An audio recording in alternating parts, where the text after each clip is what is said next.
Olá, eu me chamo Richardson e sou aluno de especialização do Instituto Federal de Goiás, Campus Lusiânia.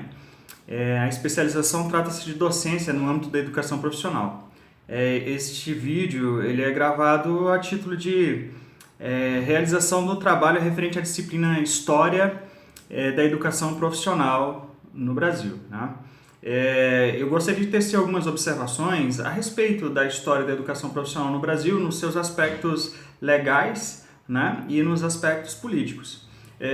Eu pude perceber que existe um embate político-ideológico e ele se manifesta através da edição das leis e das normas a respeito da educação, né? Eu pude perceber que existe, sim, algo em comum entre esses governos, né? Esses governos, todos eles buscavam de alguma forma a educação para o mundo do trabalho. Isso fica claro quando a gente analisa o decreto 2208 de 97 e o decreto 5154 de 2004.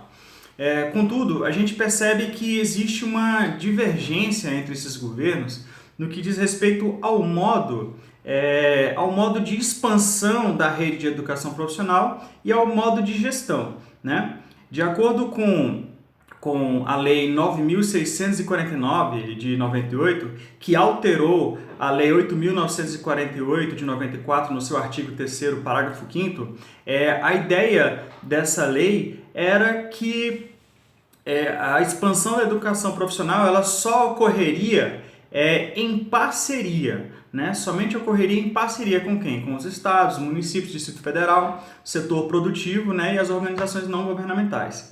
Contudo, a Lei 11.195 de 2005, ela alterou novamente a Lei 8.948 de 94, o artigo 3º, parágrafo 5º. E ela instituiu o seguinte, que essa expansão ela se daria preferencialmente em parceria com os estados, municípios, Distrito Federal, né, setor produtivo e as organizações não governamentais. Então, esse modo de gestão e manutenção dessas novas unidades, ele se daria por esses parceiros, né? O que a gente percebe é que existe uma divergência no modo ideológico de concepção dessas políticas de educação profissional. E a gente percebe que essa ideologia ela precisa ser superada, porque dá mais a entender que existe uma espécie de recrutamento de ordem ideológico político partidário que uma forma sincera de resolver os problemas educacionais da sociedade brasileira, né?